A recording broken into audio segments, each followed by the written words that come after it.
A partir de agora você acompanha o Estação Rio Doce, um programa da Associação Estadual de Defesa Ambiental e Social, AEDAS, a assessoria técnica independente das pessoas atingidas pelo rompimento da barragem de Fundão nos territórios do Vale do Aço e leste de Minas. Olá, ouvinte do Estação Rio Doce, aqui quem fala é o Luciano, seja bem-vinda e bem-vindo ao nosso programa. Você já sabe, estamos aqui para trazer informações de importância e utilidade para as pessoas atingidas nos territórios assessorados pelo Programa Médio Rio Doce da AEDAS. Nessa edição, vamos falar um pouco sobre o trabalho da assessoria técnica independente. Você que já acompanha o Estação Rio Doce, que é a pessoa atingida, já conhece o trabalho da AEDAS no seu território. Quem ouve agora nosso programa pela primeira vez, ou que nunca foi a um espaço participativo, vai conhecer um pouco mais sobre esse importante trabalho.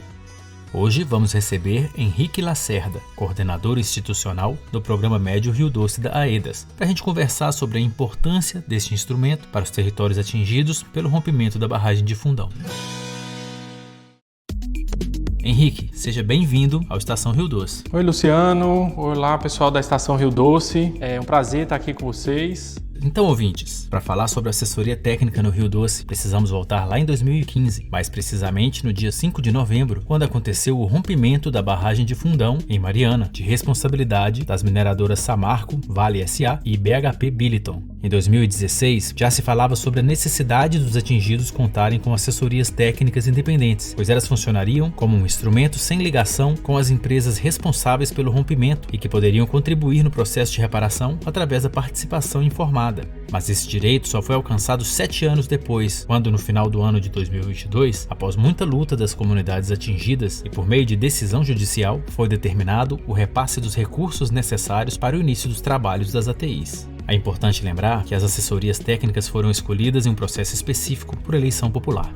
Henrique, fala um pouquinho pra gente sobre como foi a chegada da AEDAS como assessoria técnica e como é que estava o clima nos territórios, a expectativa dos atingidos. O processo de reparação no Rio Doce foi muito difícil, né? Foram 7 anos ali sem assessoria técnica. A vinda da assessoria técnica foi fruto de muita luta do povo. Havia no momento da nossa chegada já indicativos ali do povo atingido, num sentimento de desvantagem dos atingidos e atingidas com relação às mineradoras e à fundação que as representava nesse processo de reparação.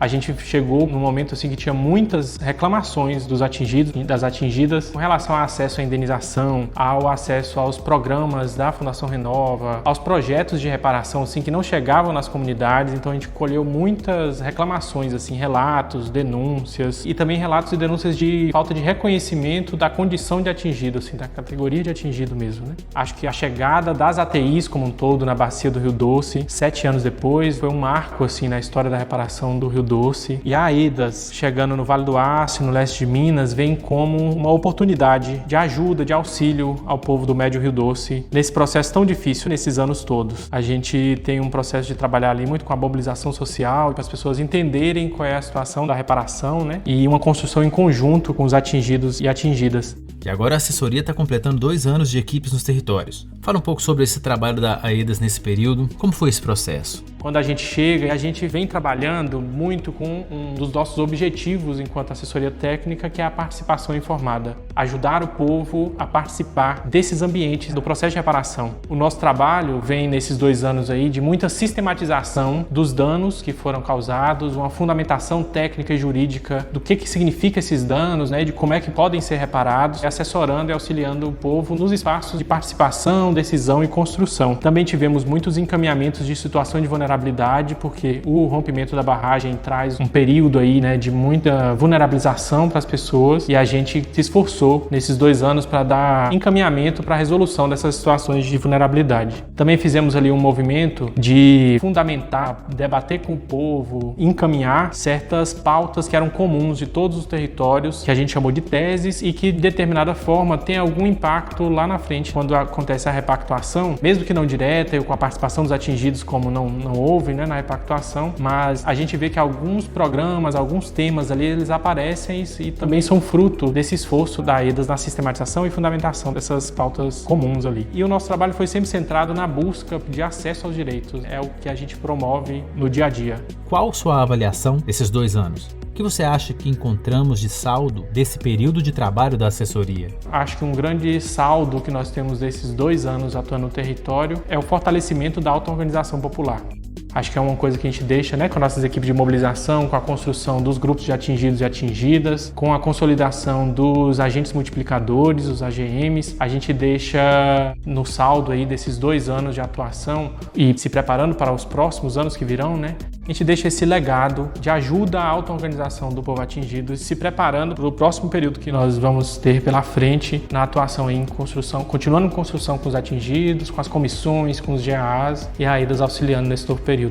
A gente tem acompanhado, né, Henrique, bem de perto esse novo momento da reparação do caso Rio Doce, que veio depois da repactuação. O que muda nesse novo cenário? A repactuação, vindo 9 anos depois desse processo complexo e difícil como é que foi, né, esse tempo todo, ela vem e muda quase tudo, né? Algumas coisas que ela muda, por exemplo, ela muda como que é a relação dos atingidos com a própria reparação. Agora, quem assume, daí a outra coisa que muda, são os atores envolvidos. Agora a relação dos atingidos com a reparação tem um intermediário ali que é o governo federal e traz um novo ambiente para que isso aconteça, né? Não temos mais a Fundação Renova na interlocução ali com os atingidos e as atingidas.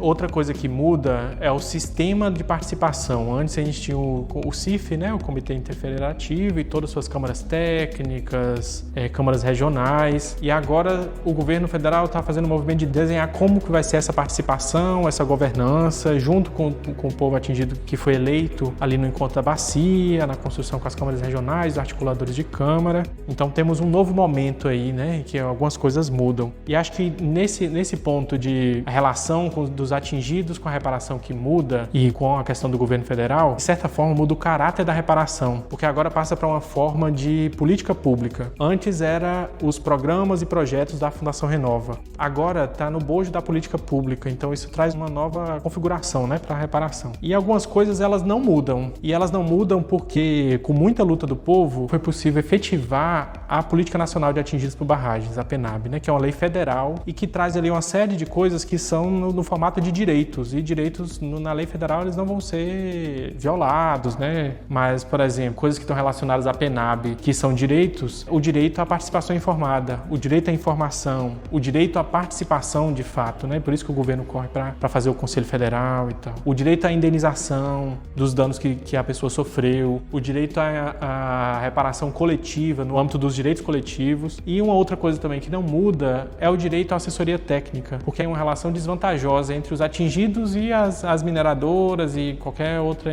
instituição que represente ela ali, né? E daí as produções técnicas, jurídicas, esse auxílio do acesso à informação fica precário se o povo não tiver sozinho, né? Então está garantido na PNAB o direito à assessoria técnica e por isso é uma coisa que não muda. Com a repactuação e com esse novo momento, o direito à assessoria técnica não muda. Muito bom entender esse cenário, viu, Henrique? Para finalizar, agora você terminou falando sobre assessoria técnica, que esse direito está garantido, mas nesse momento da reparação, há alguma mudança na forma do trabalho prestado pelas assessorias daqui em diante? O trabalho da assessoria técnica vai passar por mudanças nesse novo período, né? A primeira delas é que a gente vai estar vinculado não mais às instituições de justiça, mas ao governo federal. Então isso aí traz um outro caráter, né? Que está ligado àquilo que eu comentei sobre a reparação estar na forma das políticas públicas. Que não muda da nossa atuação, algumas coisas são mantidas, né? A mobilização social são mantidas, o apoio, o fomento à auto-organização do povo, a organização social, o fomento à organização social, a garantia da participação informada, a produção técnica e jurídica para subsidiar a participação nesses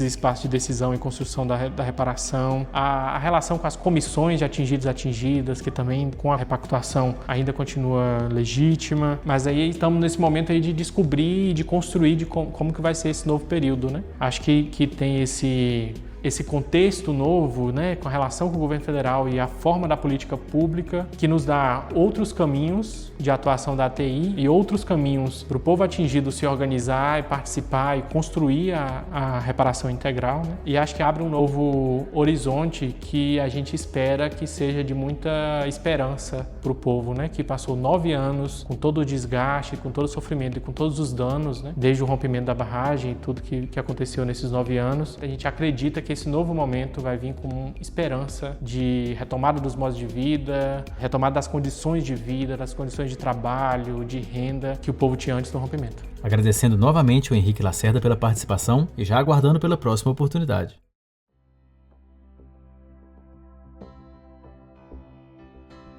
O Estação Rio Doce fica por aqui. Esperamos que todos fiquem bem e seguros nesse carnaval. Aproveite com responsabilidade.